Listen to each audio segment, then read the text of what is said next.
Bem-vindos ao Gerando Conteúdo. Hoje a nossa convidada vai falar um pouquinho sobre vitamina D. A gente só vai aguardar ela conectar para a gente dar início a mais uma mini live. Vamos lá. Ó, a doutora já entrou.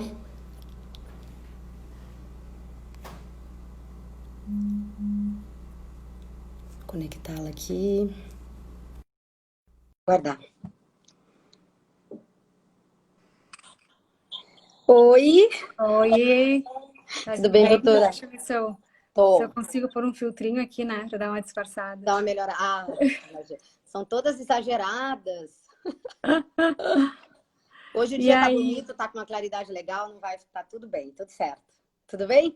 tudo certo contigo? Tudo legal também. Bom, eu acho que eu vou começar te apresentando, então. Doutora Fernanda Rigon, endocrinologista e metabologista, atende em Florianópolis, em São José também. Seja muito bem-vinda. Hoje Muito o assunto eu obrigada. já comentei com o pessoal que a gente vai falar sobre vitamina D. Doutora Fernanda, como é que nós adquirimos a vitamina D?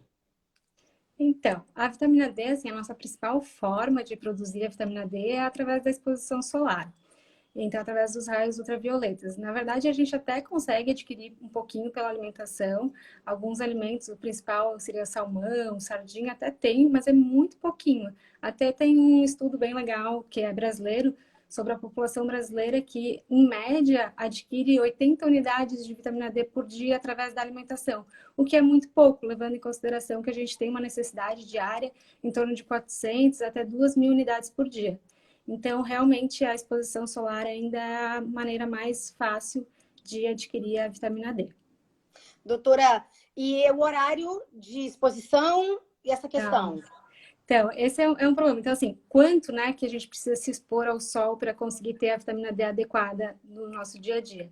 Varia muito, varia pela idade das pessoas, varia da latitude, então, aonde mora, estação do ano, e varia também a cor de pele. Então, tudo isso vai influenciar o quanto que precisa de exposição solar. Mas, assim, de maneira geral, se a gente fosse colocar uma média, assim, seria mais ou menos uns 15 minutos por dia, só que aí sem protetor solar e naquele horário que é ali entre 10 da manhã e 15 horas, que seria um horário que a gente normalmente evita, né? Se a gente for pensar em câncer de pele, envelhecimento. Então, assim, são 15 minutos, não precisa mais do que isso. Então, é importante levar isso em consideração. Tá. Doutora, por que tantas pessoas têm níveis baixos de vitamina D? Então, tem muito a ver também com o nosso dia a dia, né? Hoje em dia a gente está muito em locais fechados, a gente se expõe muito pouco ao sol e quando a gente se expõe, a gente acaba usando bastante protetor solar. Então, hoje, cada vez mais, né, a gente está vendo deficiência de vitamina D justamente porque a gente está o tempo todo em local fechado, seja no trabalho, seja dentro de casa, então acaba atrapalhando um pouquinho essa exposição. E além disso, também a nossa população está envelhecendo, né? E um dos fatores de redução da produção da vitamina D é justamente o envelhecimento. Então, tudo isso acaba contribuindo para essa prevalência cada vez maior de deficiência de vitamina D. E quem é que está sob maior risco, doutora Fernanda, normalmente? Tá? A gente tem algumas populações de risco, né? A gente tem, então, os idosos, né? Justamente por essa redução da produção da vitamina D. Gestantes também são pessoas de risco para deficiência. Osteoporose, então aqueles pacientes que já têm um diagnóstico de osteoporose também devem dosar a vitamina D e suplementar se necessário. Obesos, a obesidade é um fator de risco para deficiência de vitamina D. Pacientes que têm doenças no rim, pacientes que têm doença no fígado também são fatores de risco para deficiência e algumas medicações. E entre as medicações, o principal seriam os anticonvulsivantes. Então, essas seriam as principais indicações de dosagem e suplementação. São os grupos de maior risco, então. De maior risco, exatamente. Quais são os pontos, os valores de corte para essa definição, doutora?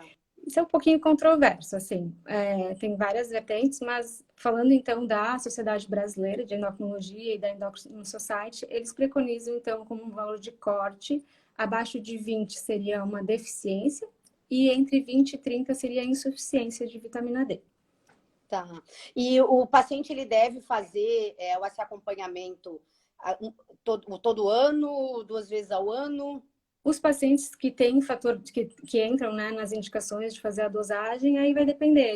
Normalmente a gente dosa uma vez e repõe. O que acontece é que às vezes os pacientes usam por um tempo e acham que não precisa de dose de manutenção, e aí a gente acaba tendo que refazer essa dosagem para ver se precisa fazer uma nova dose de ataque para depois manter a manutenção. Mas não existe uma regra geral, assim, é muito individualizado. Tá. E quais são as principais funções da vitamina D para o nosso corpo? Então, vitamina D a gente tem que sempre lembrar de osso. Então, assim, o que tem bem estabelecido na literatura é a relação da vitamina D com a saúde, com o metabolismo ósseo mineral.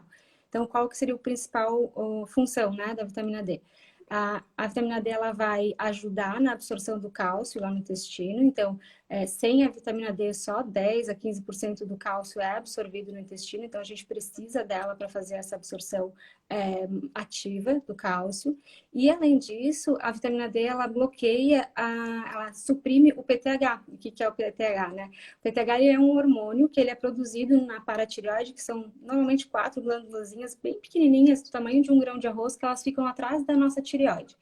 E esse PTH, ele é o hormônio do osso. Ele é responsável por todo o equilíbrio do cálcio no nosso sangue. Então, quando a gente tem cálcio baixo no sangue, ele sobe e ele acaba aumentando a reabsorção do cálcio no rim e também tirando o cálcio do osso para manter o nível equilibrado no sangue. Então, se a gente deixar esse PTH alto no sangue a longo prazo, a gente tem risco daí de fazer uma osteoporose, por isso que a vitamina D dela é importante. Quando ela está baixinha, a vitamina D, ela acaba subindo esse PTH e aí o risco de fazer osteoporose a longo prazo, se não for reposta essa vitamina D. Além das doenças osteometabólicas, doutora Fernanda, existe alguma outra relação da vitamina D com outro tipo de doença? Então, cada vez mais assim está surgindo agora estudos, né, mostrando da relação da vitamina D com outras doenças. Muito se fala hoje em dia em relação ao sistema imunológico. Também tem alguns estudos observacionais, experimentais, mostrando a relação com o aumento, a deficiência com o aumento de risco de câncer, doença cardiovascular, doenças autoimunes também, bastante coisa aparecendo. Mas é bem importante, até no começo da pandemia, né? Agora eu lembrei disso, que no começo todo mundo estava, tem vitamina D, imunidade, tem que repor, porque diminui o risco de contaminação ou de complicação, e não é bem assim, né? A gente sabe que tem alguns estudos mesmo que mostram da relação com o sistema imunológico, mas isso não significa que precisa que tomar a vitamina D ou que estar com níveis bons de vitamina D vai proteger, principalmente em relação ao coronavírus, que é uma coisa que a gente não sabe nada ainda ao certo, né, em relação a isso. Mas tudo isso, então, as doenças autoimunes, doença cardiovascular, síndrome metabólica, tudo isso parece ter relação, mas ainda a gente precisa de estudos sérios, estudos randomizados, para comprovar essa relação de causa e efeito. Assim, isso ainda não tem comprovado, mas possivelmente, como a vitamina D, a gente encontra os receptores dela em vários outros órgãos, não só no osso, não só no intestino, não só no fígado e no rim, então provavelmente sim, ela tem ação em todos os outros órgãos que não só essa parte osteometabólica. Doutora, é mito ou é verdade a questão de quando tu tá com a vitamina D um nível baixo, tu sente muito sono? É um reflexo disso? Do sono, não tem tanta relação. O que tem muito é relação muscular, assim, muita fraqueza pode dar, a gente sabe que aumenta até risco de queda de idosos, né? Então, com essa parte muscular, sim, tem bastante relação. E uma coisa que eu acho legal até falar, que é uma dúvida que eu escuto muito no consultório, que é que as pessoas acham que mesmo suplementando, mesmo tomando a vitamina D, precisa se expor ao sol para ativar essa vitamina D que toma. Na verdade, não, né? Na verdade, justamente a suplementação é para aquelas pessoas que não se expõem ou que não conseguem aumentar de forma suficiente através da exposição solar. A ativação da vitamina D, ela vai ocorrer em 2 etapas. A primeira dela é no fígado e depois no rim, mas não tem nada a ver com essa. A vitamina D que a gente toma já seria aquela produzida pela pele. Então, não significa que se você está tomando comprimido, você precisa ativar através da exposição solar. Na verdade, vai produzir mais vitamina D através da exposição solar. Mas essa é uma dúvida bem frequente que eu vejo.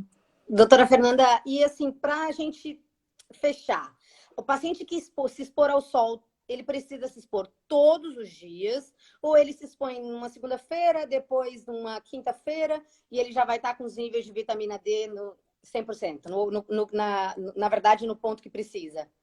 Então, o ideal é diário, tá? O ideal é a exposição solar diária. A gente sabe que agora no inverno o sol acaba ficando um pouquinho mais distante, acaba dificultando um pouquinho essa produção. Então, aqueles pacientes, mesmo que conseguem se expor nesses horários, todos os dias, mesmo assim, os pacientes que estão dentro do grupo de risco, vale a pena dosar para ver se não precisa fazer a suplementação oral. E outra coisa importante, né?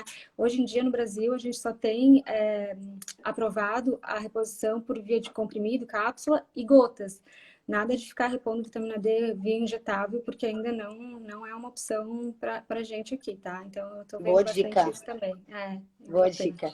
Doutora Fernanda, a gente sempre comenta, né? E, na verdade, todas as lives que nós fizemos gerando conteúdo e que normalmente todos os assuntos a gente diz, olha, tu tens alguma dúvida sobre a vitamina D, sobre o teu nível sérico, se tu tá te expondo de maneira correta, se tu tá absorvendo de maneira correta, procura um médico, ele vai te acompanhar, ele vai fazer o exame para saber qual que é a dosagem ideal de suplementação. Então, a gente sempre está fazendo essa indicação para o paciente, para que ele realmente faça esse acompanhamento com vocês.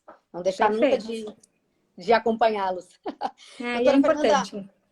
muito obrigada. Eu acho que a gente conseguiu tirar e transmitir um pouquinho sobre a vitamina D, né? Já tem se falado bastante sobre esse assunto nos últimos meses, aumentou bastante. Inclusive, esse assunto tá sempre em alta. Então, te super agradeço por Eu que estares agradeço. aqui um E quem tempinho. tiver dúvida depois pode me mandar também lá por direct, que eu respondo todo mundo. E adorei o projeto, eu acho que tá de parabéns, tomara que cresça Ah, muito. E fica todo mundo convidado também a me seguir lá e se tiver dúvida, me mandar lá por direct. e, Adorei o ó, convite. então, fiquem à vontade, então. A doutora vai sanar todas as dúvidas de vocês. Eu vou deixar marcado o Insta da doutora Fernanda Rigon. E muito obrigada, então, pela Obrigada presença. também. Obrigada a todo mundo Obrigadão. que viu e que vai acompanhar a mini live do Gerando Conteúdo. E eu aguardo todo mundo no próximo assunto. Tá Tá bom, bom? obrigadão. Um Um beijo, beijo. doutora Fernanda. Tchau, tchau. Obrigada. Tchau, tchau.